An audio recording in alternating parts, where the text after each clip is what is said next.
দেখো শাকগুলো কাটবো, বেশ বড় বড় হয়ে গেছে। হাতে তুলবো না, দা নিয়ে এসেছি, দা দিয়ে কেটে নেব।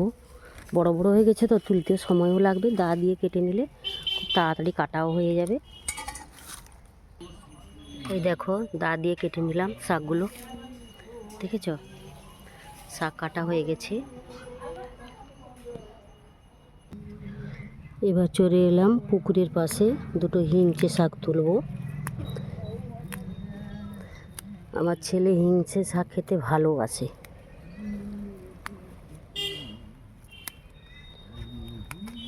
লাগিয়েছিলাম পুকুরের পাশে। শাক কেটে নিয়ে চলে এসেছি, হিংচে শাকও কেটে নিয়ে চলে এসেছি। এবার এগুলোকে বানিয়ে ফেলবো। শাকটা কেটে সেদ্ধ বসিয়ে দিয়েছি, শাকের ভাজা হবে।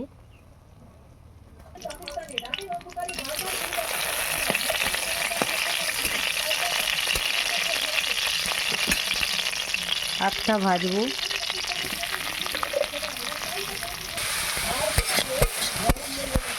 শাকের ভাজা হয়ে গেছে, এবার নামিয়ে আনবো।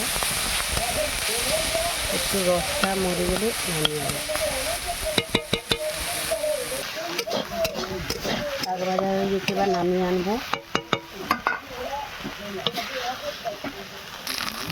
মাছের ঝাল দেওয়া হবে।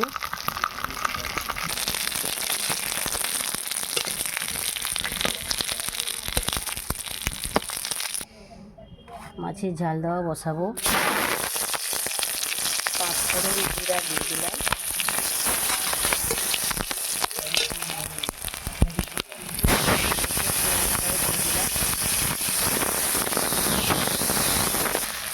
লবণ, হলুদটাও দিয়ে দিলাম।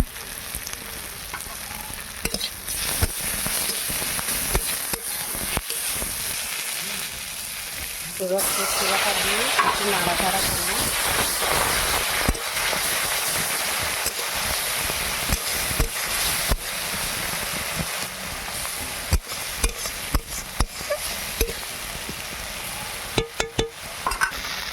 এবার জল দিয়ে দেবো।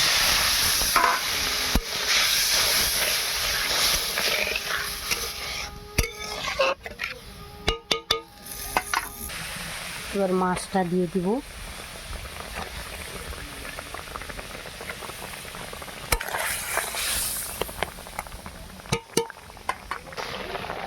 একটু চিনি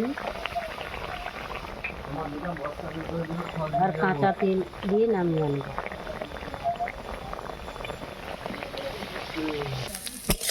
মাছের একটু তেল বেরিয়েছিল, তাকে পেঁয়াজ লঙ্কা দিয়ে ভেজে নিচ্ছি।